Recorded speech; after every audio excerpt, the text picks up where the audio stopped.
Brothers, please move forward. We have so many people coming in. We don't want to be disturbed. Please come all the way up front if you don't mind. Thank you. Come to this place here. Come on.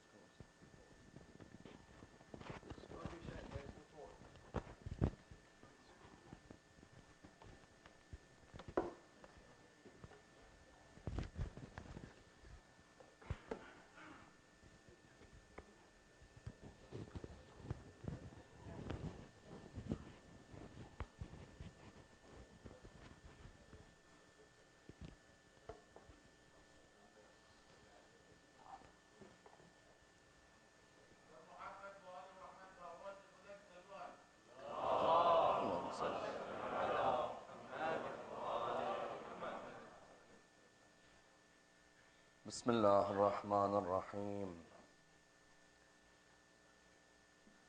الحمد لله رب العالمين والصلاة والسلام على سيدنا وعظيمنا وحبيب قلوبنا وشفيع نفوسنا أبي القاسم محمد اللهم صل على محمد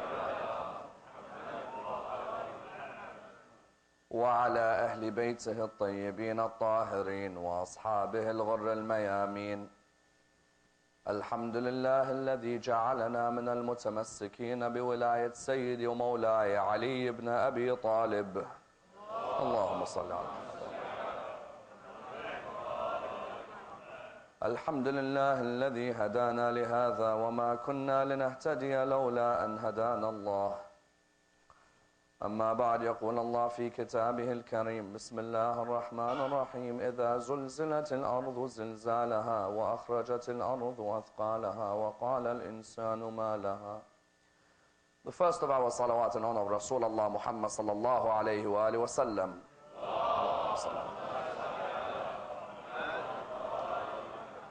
The second in honor of Amir al-Mu'mineen Ali ibn Abi Talib. اللهم صل على محمد وآل محمد. The third with your loudest voices in honor of Imam Sahib al-Asr wal-Zaman. اللهم صل على محمد. Respected brothers and sisters, Assalamu alaikum wa rahmatullah wa barakatuh. The discussion concerning earthquakes and other natural occurrences is a fundamental discussion in Islamic thought, and a discussion of the utmost importance, a discussion which affects each and every one of our lives. Indeed, the discussion is a contemporary discussion in the idea that when we witness the many earthquakes that occur around us in the world, many people begin to question what is the basis and the reasoning and the philosophy behind these earthquakes, or indeed behind any of the natural occurrences that may occur. For example, the eruption of a volcano, for example, thunder or lightning striking a certain area, or even striking the life of a human being. And many have come forward and sought explanations for these different occurrences. As an example, recently, we found that there was a major earthquake which took place in China. And indeed, earthquakes, as we know, cause a major disruption to the life of the human being. And the idea that it's not only the human being who dies that is affected, their family is affected, the neighbors are affected. Indeed, the rest of the development of their life is affected. And because of this, people ask the question, why do these things happen? As in, can the human being not live a life without these disruptions? Hasn't the human being already got many disruptions to deal with within their life? And that's why you find that people ask the question, what is the basis for earthquakes and other occurrences? The answer that is normally given, and without a shadow of doubt which forms the majority of the philosophy behind earthquakes, is a scientific answer. As in, for anyone to suggest otherwise, there may be a reason otherwise, but the majority reason which is given is scientific, as in the motion of tectonic plates which takes place, causes an earthquake, in the idea that the rocks that separate these plates, when there is a movement between them, then you find that an earthquake occurs. This scientific explanation is a plausible explanation, without a shadow of doubt. But if somebody comes to ask you what is the explanation for why an earthquake occurs, the first answer that has to be given is a scientific answer. Because those who try and give, for example, a theological answer only are falling clearly into a trap. Which trap? the trap that seeks to indicate that science has no place within religion.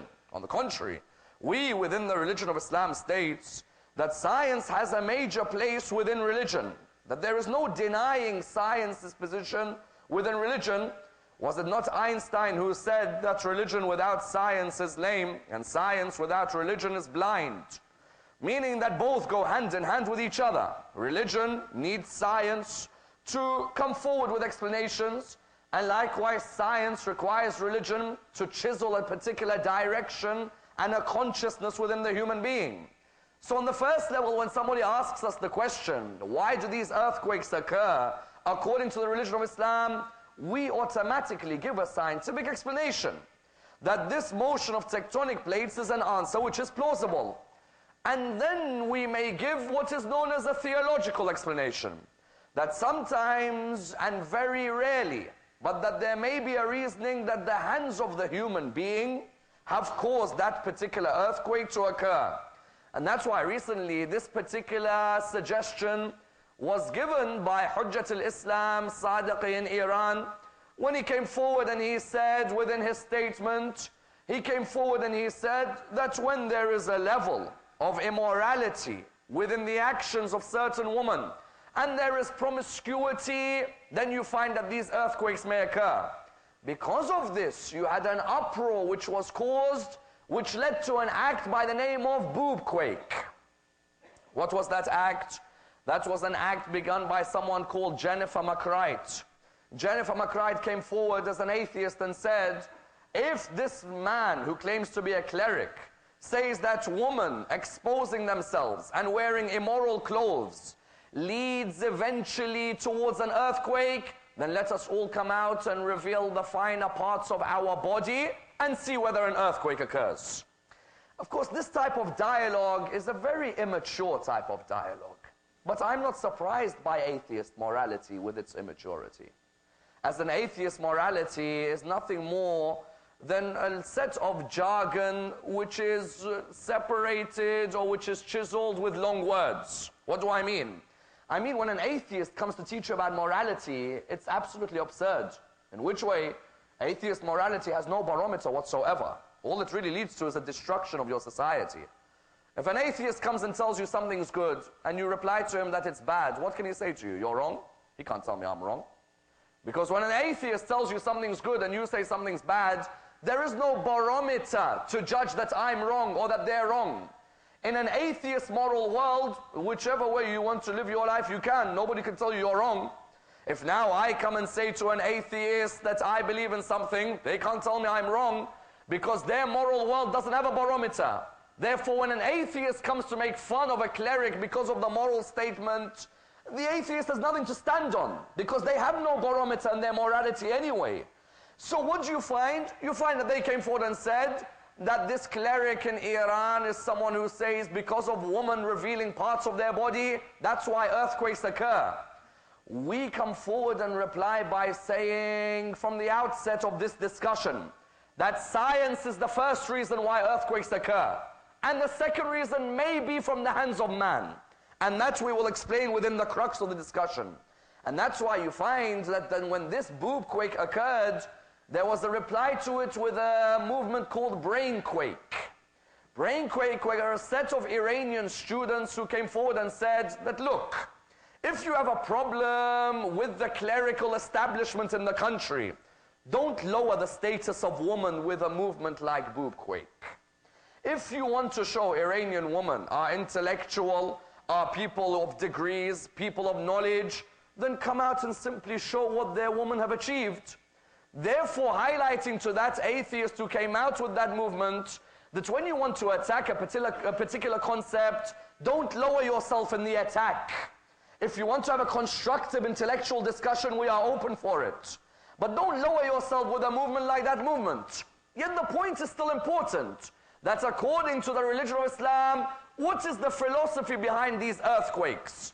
Is it God who is oppressive towards his creation? Is it science alone? Or is it that mankind sometimes, because of their actions, may face a situation where God has to remind them to wake up again? I'd like to discuss this in a number of stages. Number one, what is the power of Surah Al-Zilzal, which I recited at the beginning of my lecture? Number two, what is the difference between a moral evil and a natural evil? And is it that God oppresses man, or is it that man oppresses themselves? Number three, and of the utmost importance, who in the Quran is mentioned as having been involved in an earthquake? And why were their people punished? Number four, importantly to understand, what earthquake should man always think about more than the earthquake of this world? And number five, when did the Ahlul Bayt mention that there would be occasions when the earth was ready to swallow its inhabitants? Let's examine this and seek to examine the topic in depth. Surah Al-Zilzal, as we know within the Holy Quran, is the surah which I recited at the beginning of the lecture. And literally it's translated as the shaking earth, or the occurrence of the shaking. You find that this surah is of course one of the shortest surahs within the Holy Quran, as in it's seen as being where it's in the last chapter of the Holy Quran, Juz'u Amma, and seen as only being a few verses.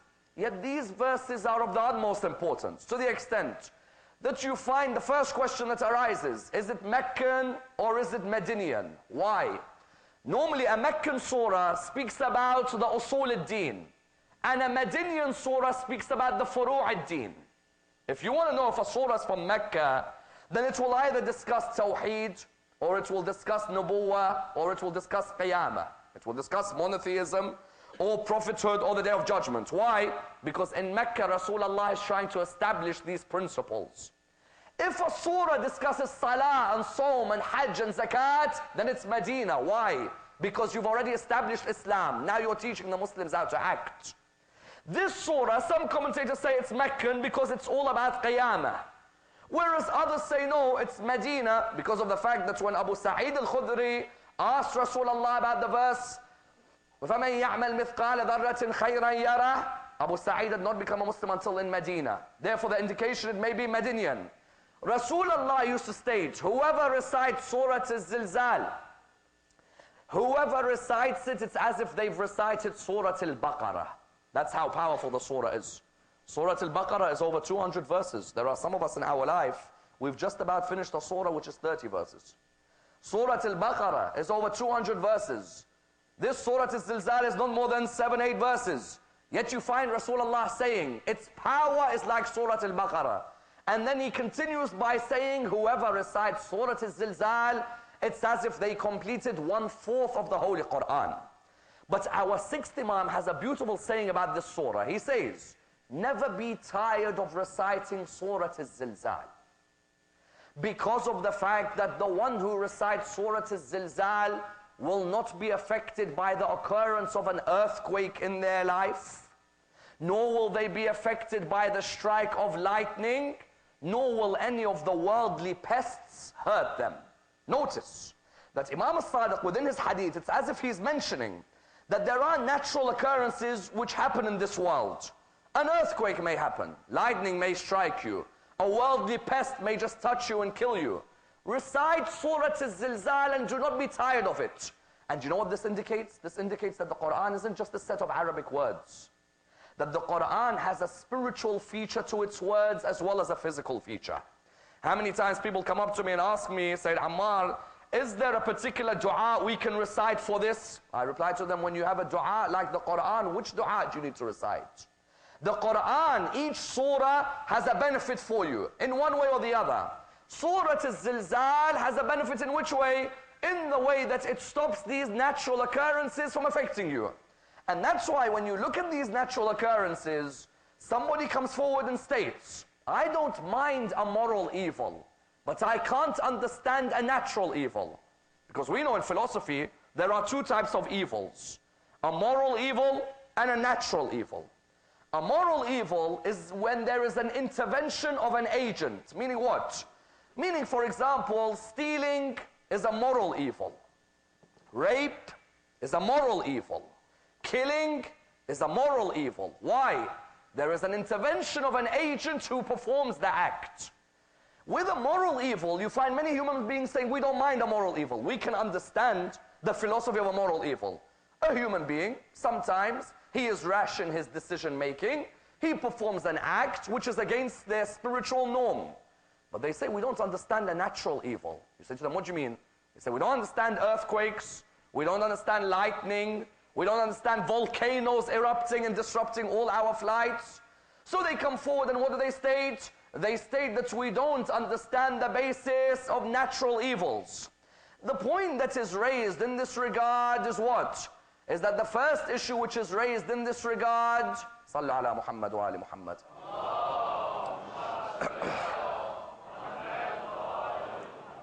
The first of the points which is raised in this regard is someone comes forward and states that when you see an earthquake or lightning occur or a volcano, it's because God is oppressive towards the human being. That's the first opinion. Say to them, what do you mean? They say that Allah subhanahu wa ta'ala, in a method of oppressing the human, allows an earthquake to occur or allows, for example, a volcano to erupt and ruin the life of a human being. Philosophically, we reply by saying, when you say God is oppressive, why would an agent act oppressively? Philosophically, the question arises. When you act oppressively because of three reasons. Either you want something, but you can't get it. Or number two, you are compelled to perform an act. Or number three, you have a lack of knowledge on a certain area and you end up oppressing someone. Ask yourself in your own life, have you ever performed an act of oppression towards anyone? I don't think there's anyone within this hall who may have not performed an act of oppression against another human. There are three reasons you've performed an act of oppression against another human being. The first reason is because of a lack of knowledge on that particular act. You lacked a certain area of knowledge, you ended up oppressing someone. The second reason is what? The second reason is no, someone compelled you to perform an act of oppression. The third reason is what? You wanted something, but you couldn't get it except that you had to oppress someone. When you oppress someone, then you got what you wanted. Return the question back to God. If the accusation is that God oppresses a human being through natural evils, is God ever in need of something which he can't get? When Allah wants something, doesn't he say, verily be and it will be? Therefore, God is not in need of something he can't get. Number two, can anyone compel God to perform an act? Nobody can compel God to perform an act. Number three, does God have a certain lack of knowledge where he ends up oppressing someone because of that lack of knowledge? On the contrary, God is the all-knowledgeable. Therefore, the first argument that the reason earthquakes occur is because of God's oppressing, we remove it philosophically by saying that the three axes of oppression do not apply to God. The second opinion is that earthquakes occur, why? Because of fallen angels, and they want to take their revenge back on God. So, what do you mean? You find someone like Augustine within Christian theology says that there were certain angels who were in God's presence in the heavens. But some of them were very arrogant. Because of this arrogance, they fell from grace. But they didn't fall all the way. No, they still have a role in the life of the human being until the day man is raised. These fallen angels become fallen demons. And because of their demonic traits, they want to cause havoc for the human being. So what do? They cause earthquakes to occur. We reply, with all due respect to Christian theology, we don't agree with this notion. And the idea that just because an angel falls or a jinn falls does not mean that an angel will come back and cause havoc for the human being. Yes, that jinn which causes havoc, yuwaswisu fi sudur an-nas, we know that that jinn will whisper forever. But to say that that jinn is the cause of an earthquake, we reject that second argument. A third argument is, you need evil for there to be good. Because good can't exist without evil, like up can't exist without down. Say, what do you mean? Say, well, if there is evil in the world, then it balances good. Because good, if there isn't evil, doesn't have any respect whatsoever. So when there is evil within the world, then good earns its respect. We reply, on the contrary, mankind wants to build a world which is full of good and no evil. I don't think you'll find any human except Nietzsche who would love a world which is full of evil. If you went to a human being today and you said to him, oh human, Do you want a world which is full of evil? He'll reply to you, listen, I just want a world where everyone respects each other. I want to live my life and let everyone live their life. I don't want a world full of evil. For someone to say that an evil occurrence occurs because good needs evil, that's rejected. The fourth opinion may be an interesting one. What is it? That when there is evil in the world, it's because it allows for higher goods to emerge. Meaning what? Meaning that when a natural occurrence occurs in this world, a higher good may emerge from that natural occurrence. What do we mean? We mean that sometimes when an earthquake occurs, you find the human being may go back to performing certain good acts which they had neglected. For example, when I see an earthquake occur, I see around me that people have lost their homes, people have lost their families, people have lost their clothing. It may bring back the attribute of charity within me again. I had become a stingy human being. Not only had I become stingy, I started telling others to become stingy as well. When I see an act like an earthquake, it may suddenly change within me where what do? I suddenly start thinking to myself, you know what? I've neglected giving sadaqah for the last few years. This act has now come into me where I think, hold on, maybe I should start giving more charity back towards an Islamic cause. Notice how some say that the philosophy behind an earthquake is that a higher order good may emerge from the human being. Ask yourself, how many of us were generous in our younger days? Then we got older and we became so much stingier with the way we'd give money away. Whenever there's a cause within the mosque, whenever there's a cause within the Islamic world, we think 1,000 times before giving money away. And truly the hadith applies that when a person wants to give charity away, shaitan comes and places the shackles on them. You find therefore that a higher order good, a second higher order good which may emerge from an earthquake is what? Is visiting family members who you had neglected visiting. Why? Because when I see in an earthquake someone's lost family and someone's lost lives, I begin to appreciate the family and the lives who are around me. You know when you take it for granted that you have brothers living in the same city as you? You know when you take it for granted that your father sits in front of you in your house? Sometimes the sight of a natural occurrence where somebody loses family makes you reflect that maybe my salat al-rahim needs to get stronger. Maybe I'm not appreciating the family relations that I have. Therefore the fourth opinion was what? That a higher order good may come about. But then there was a fifth opinion which was what?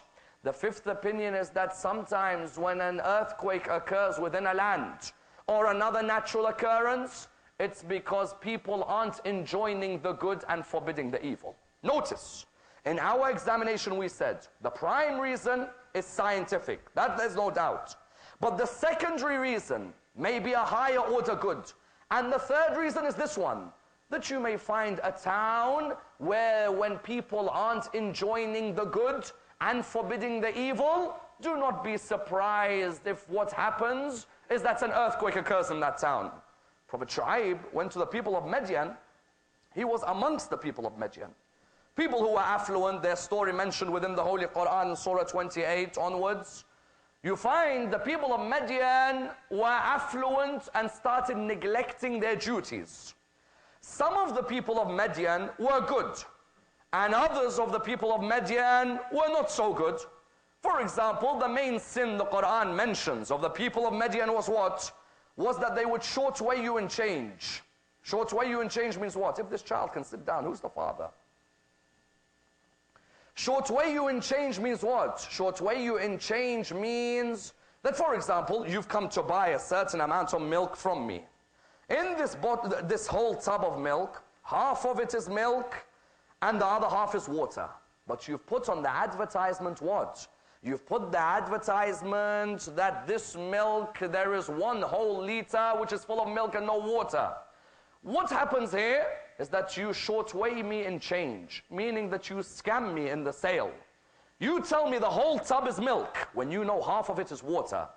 The people of Midian would short-weigh people in change. Prophet Shu'aib alayhi salam would come up to them, he'd say, listen, this which you are acting is not to be respected. This which you are acting goes against the laws of Allah subhanahu wa ta'ala.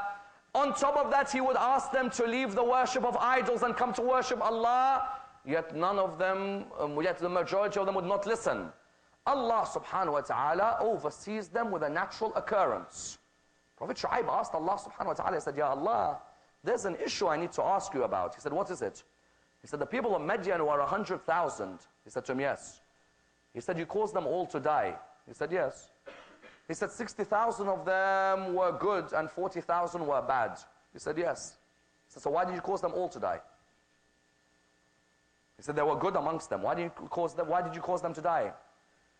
He said, because the good never spoke out against the bad. Sometimes when you're within a society where the good don't speak out against the bad, then do not be surprised if this natural occurrence may emerge within your own society. You find many Muslims today living in lands where they could see wrong, but tell them speak out. He says, listen, I don't want to speak out. I'm happy where I am. I'm living in my life. I'm not interfering in anyone else's. Yes, but you tell him there's oppression, there's injustice in this land. No, there is no need for me to speak out. When the people of Shu'aib in the Quran were seized with the natural occurrence, the reason they were seized wasn't the motion of tectonic plates.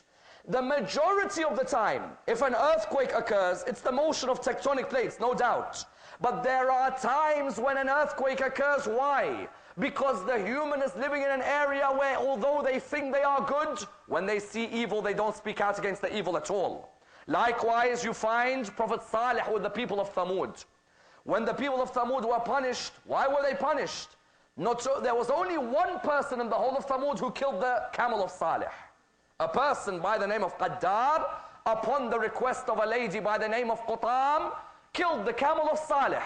One person, yet Ya Allah, you punish all of them? There's only one of them who's come and cut the feet. Let's say there were two who came and cut the feet. Yet Ya Allah, you punish all? Yes, because the good did not speak out against the bad. Instead, they just watched what was happening without any of them saying a single word about the occurrence and its legitimacy. And that's why, what do we find? We find an interesting hadith which discusses this very area. That if you are living in the midst of a society where the good are not speaking out against the bad, then do not be surprised if there is a natural occurrence which occurs to remind you of your position.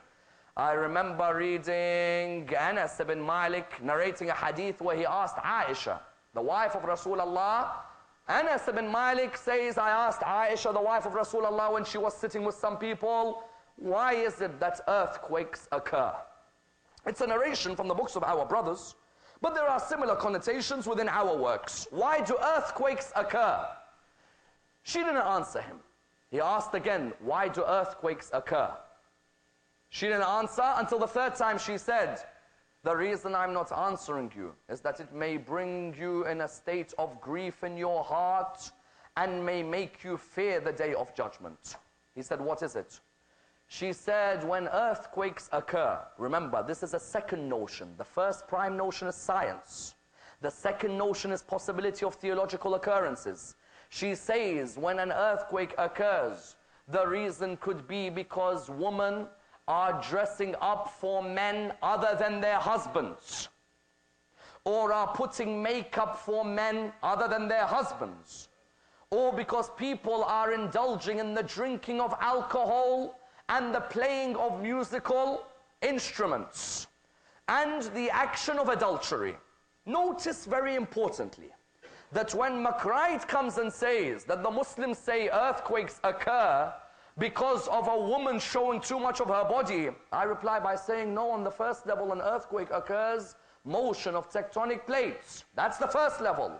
Do not go down the argument simply of theology. There are natural occurrences which occur within our earth.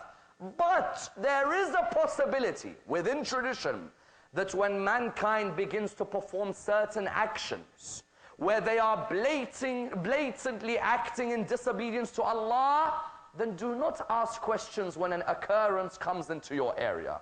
Which actions?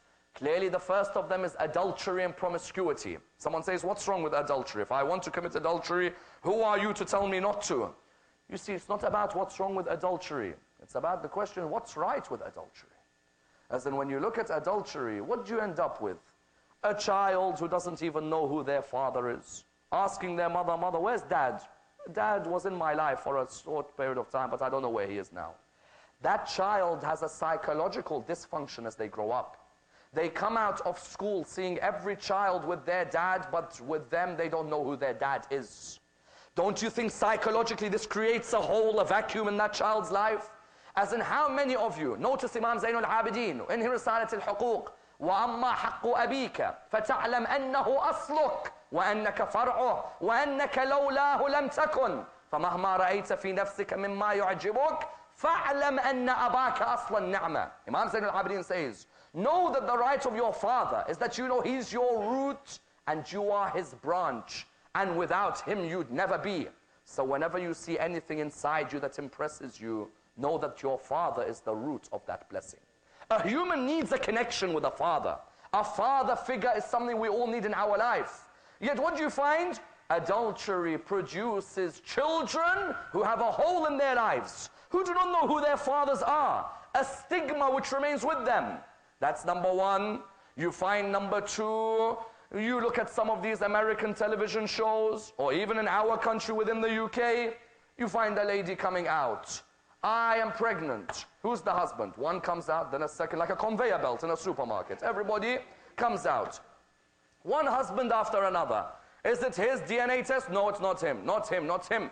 La ilaha illallah. As in, how much more do you want to make a mockery of what God has given you?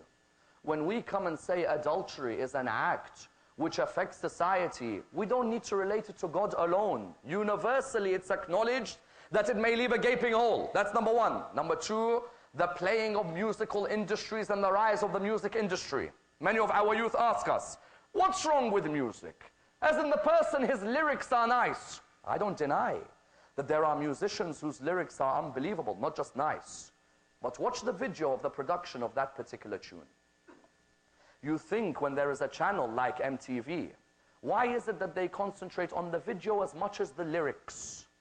If it's the lyrics alone, you'd think it's a very normal, good industry. Go watch the video which made those lyrics and ask yourself, is that the type of morality you want to spread in the world? Further than that, within that same industry, there are some musicians, they raise them to the top. Don't think they raise them to the top because their music is only good. It's because the music will give you a message which they want to make sure continues to spread. You think it's ironic that Hendrix dies young and Marley dies young and Jackson gets put involved in a case with children? You think that's ironic?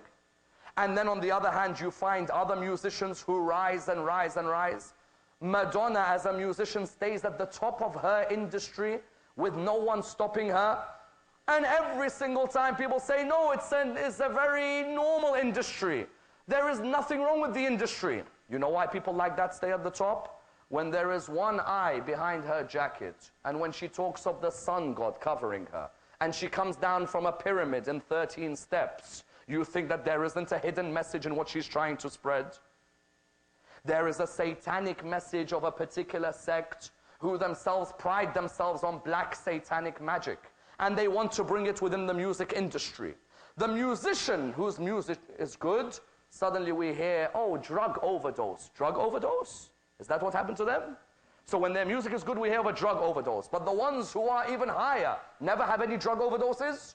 The point is, when we are pointing to that act, we are pointing to the fact that there are certain lyrics which are dangerous. Certain lyrics, if they are spread, they can affect the mindset and the subconscious of the human being.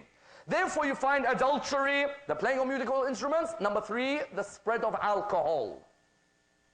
Why do I need to bring Islam into the issue of the spread of alcohol? Why bring Islam?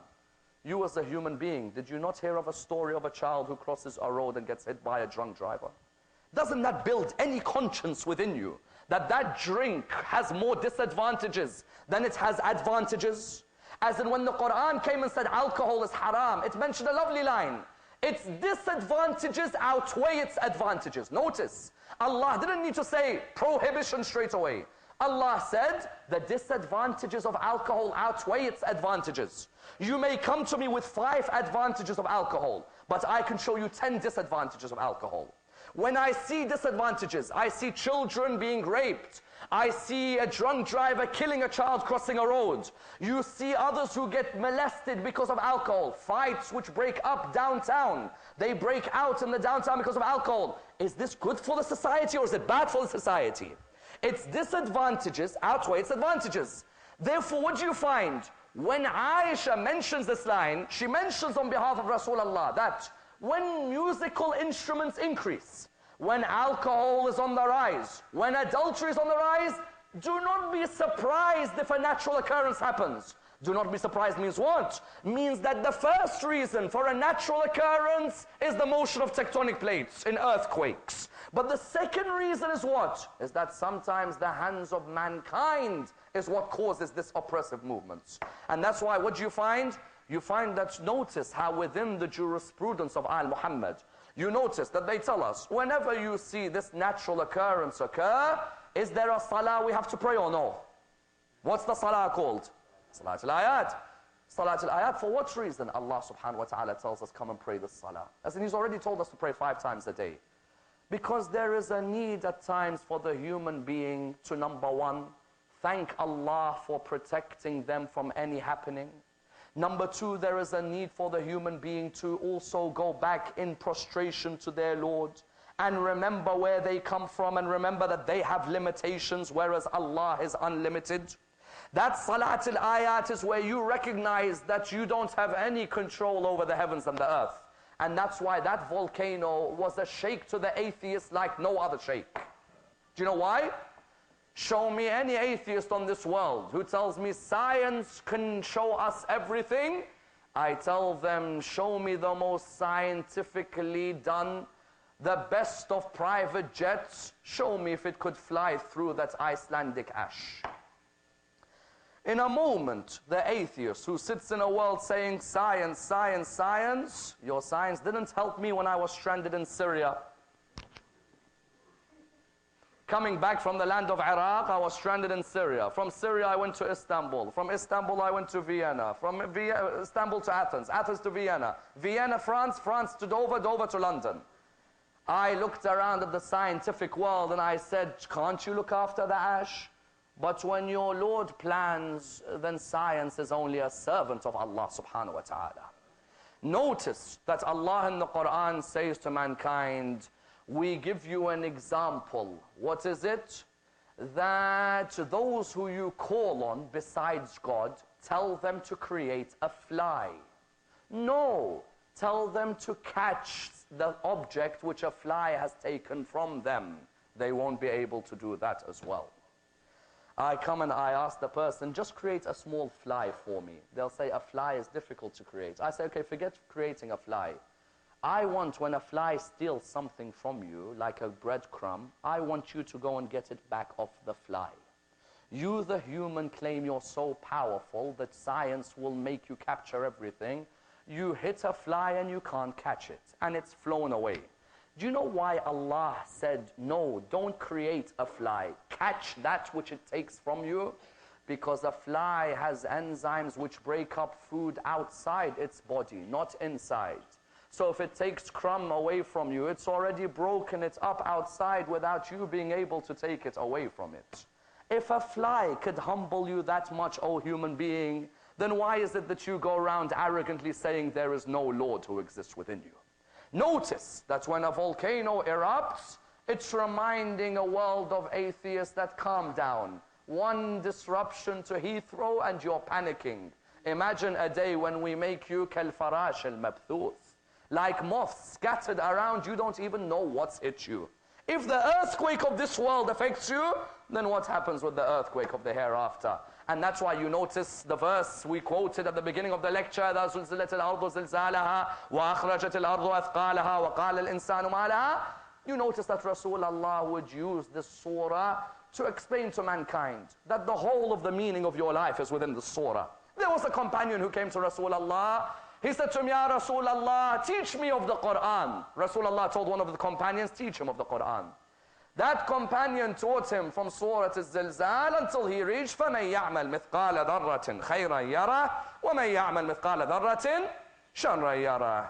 As soon as that companion heard that, he said, that's enough. That's the Quran? He said, yes. He said, that's it. Now I've understood. I've left. I'm gone. Companion went to Rasulullah. He said, Ya Rasulullah, I thought you told me he wants to learn from the Quran. I just recited to him a few verses. He said, which verses? He says, فَمَنْ يَعْمَلْ مِثْقَالَ ذَرَّةٍ خَيْرًا يَرَى وَمَنْ يَعْمَلْ مِثْقَالَ ذَرَّةٍ شَرًّا يَرَى. He said, that's it. The man is now aware of the teachings of the religion of Allah subhanahu wa ta'ala. Because truly when it comes down to it, if this earthquake is one that scares you, how about an earthquake when the earth will reveal everything that you did while you are on it? Where you stood within it, who you spoke out against in truth and who you spoke out against in falsehood, who you backbit and who you gossiped again. The earth will reveal everything. Those who performed an atom's weight of good will be rewarded, and they'll see it. Those who performed an atom's weight of bad will be punished, and they will see it. And that's why you notice even within that hadith, one of the attributes of Al Muhammad, within the school of Ahlul Bayt, was narrated that one day an earthquake occurred in the land of Medina. Fatima al Zahraa herself narrates this hadith. She says an earthquake occurred in the land of Medina. Many people flocked to Abu al-Hasan, to Amir al-Mu'mineen, saying to him, what should we do? He had taken them to the outskirts of Medina. When he had taken them, he looked at a couple of those companions who were in fear. And he looked at them and he said to them, if you are in fear of this earthquake, then how about the earthquake of the Day of Judgment? Then he placed his hand on the ground and the earthquake stopped. They said to him, we are surprised. He said, are you surprised? Do you not know that the earth will speak to me on the Day of Judgment? That Ali ibn Abi Talib, amongst his merits, is that the earth will honor him on the Day of Judgment as a man who stood alongside his wife with principles. But without a shadow of doubt, there were times when this very earth was ready to swallow its inhabitants. Because when the human being is oppressive to another human being, the earth does not like such people walking on it. Such people are actually a virus to the earth when they walk on it, when they oppress others. Notice in the history of Al Muhammad, there have been moments where the earth was ready to swallow the inhabitants. The first of them was when Salman said, when Fatima, I saw her coming out, Fatimato Baz'atum Minni, I saw her coming out of her house when Ali ibn Abi Talib had been taken away by the ruling authority who had taken his leadership and had attacked the door. He said, when I saw her coming out and the anger that she had within her, he said, I swear I thought the land of Medina would swallow its inhabitants. Because when Fatima is angry, her anger is the anger of Rasulullah. And the anger of Rasulullah is the anger of Allah subhanahu wa ta'ala. Fatimato Baz'atum Minni. Man adaha, faqad adani. Fatima is a part of me. Whoever angers her, angers me. And whoever angers me, angers Allah.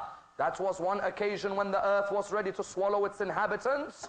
A second was in the land of Sham. When Sahal ibn Sa'ad al-Sa'adi narrates on the 1st of Safar in the land of Sham, I was walking through the land of Sham and I saw people celebrating. I thought it was a day of Eid. I came to someone and I said to him that, oh man, is this a day of Eid? Is this why people are celebrating? He said to me, you must be a nomad. I replied, no, I'm not a nomad. I am Sahal ibn Sa'ad al-Sa'adi, of the companions of Rasulullah. He said to him, oh Sahal, do not be surprised if the earth swallows its inhabitants. He said to him, why? He said, because they are parading the head of the grandson of Rasulullah. They are allowing the head of the grandson of Rasulullah to be spread and to be sent around in spears. Sahal narrates, I looked around and I saw the head of Abu Abdullah al-Hussein on a spear in front of me, and behind him I saw a man who I came towards. It was Ali ibn al-Hussein, Zayn al-Abidin, but I saw a chain covering his neck. When I came to him, I said to him, oh Sahal, it is me, oh Zayn al-Abidin, it is me, Sahal ibn Sa'ad al-Sa'adi. I was a companion of your great-grandfather Rasulullah. He said said to him, Sahel, would you mind going out and buying me a piece of cloth? Sahel wondered, why does Zayn al-Abidin want a piece of cloth? What could be the reason? He went and bought a piece of cloth. He came back. Imam Zayn al-Abidin took the cloth and he placed it between the chain and between his neck. Why? Because the chain had been cutting through the neck of Imam Zayn al-Abidin. That's why Imam al-Baqir narrates, when I washed the body of my father, I noticed two marks on his body, one on his back and one on his neck. The one on his back was the amount of food he'd carry in the middle of the night. There would be bruising on his back, but he said the chain had cut through his neck, that chain had cut through and remained with him since Karbala. Arguably it was difficult for Al Muhammad, and no more difficult for them when Sayyida Zainab and the ladies of Al Muhammad had to enter the court of Yazid. The narration states that when they entered the court of Yazid, their chains had connected all of them in the court of Yazid. Yazid had a wife by the name of Hind. This Hind had been a servant in the house of Sayyida Zainab. Some say a student in the house when she was younger. She was forced to marry Yazid. A lady came towards her. She said to her, Hind, come towards the palace. The reply was, why? The lady said, because there are a group of rebels. Yazid wants you to come out, and he wants you to see them. Hind is narrated to have come out. She came and sat on her throne. Sayyida Zainab looked towards Kulthum. When she looked towards Kulthum, she said to Kulthum, do you recognize that lady? Kulthum looked at her and she said to her, no, I don't. Sayyida Zainab replied that is Hind who used to serve us in our house. The narration states that when Hind was sitting on her throne, she looked at Sayyida Zainab, but she didn't recognize Sayyida Zainab because of the trials of the 10th of Muharram. When she looked at Sayyida Zainab, she looked at her and she said, oh lady, may I ask you, which land are you from? Sayyida Zainab replied that we are from the land of Medina. At this moment, Hind came down from her throne. She sat on the ground. Sayyida Zainab looked at her. She said to her, why is it that you sit on the ground? She said, welcome to the people of the land of Medina. I used to know a family in Medina. Sayyida Zainab began to ask her, which family did you know in Medina? She said, I used to serve the house of Ali ibn Abi Talib when I was in Medina. She said to her, may I ask you about some of the members of that house? She said to her, who do you want to ask about? She said, tell me about Abu Fadl al-Abbas. Where is he now? Naturally, she'd ask about Abu Fadl al-Abbas. Sayyida Zainab turned around to her. She said, do you see the head on that spear? She said, yes. She said, there is Abu Fadl in front of you. She said to her, may I ask you, where is Abu Abdullah al-Hussein? She said to her, do you see that head on the spear? She said, yes. She said, that is the head of Abu Abdullah. She said to her, may I ask about Sayyida Zainab, where is she?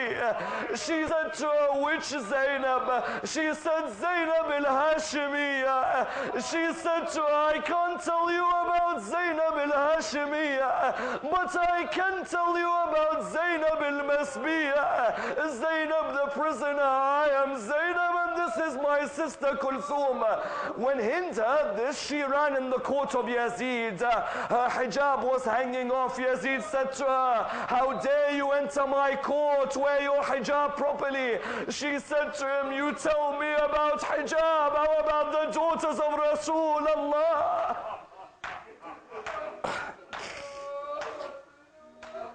Inna lillahi wa inna ilayhi raji'un. Raise your hands, brothers and sisters, raise your hands.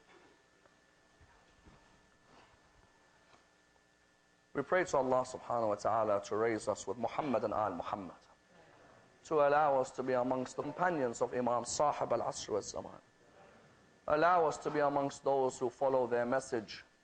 Allow us to be amongst those who receive the intercession of Muhammad and Al Muhammad, and particularly the intercession of Fatima al Zahraa alayhi salam. We pray to Allah subhanahu wa ta'ala for the originators of this majlis. Bless them with your mercy and allow them to continue to serve the message of Ahlul Bayt. We pray to Allah subhanahu wa ta'ala with the Surah Al-Fatiha, but before it the loudest of your salawat.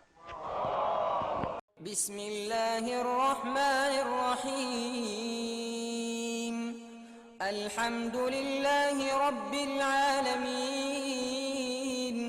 الرحمن الرحيم مالك يوم الدين إياك نعبد وإياك نستعين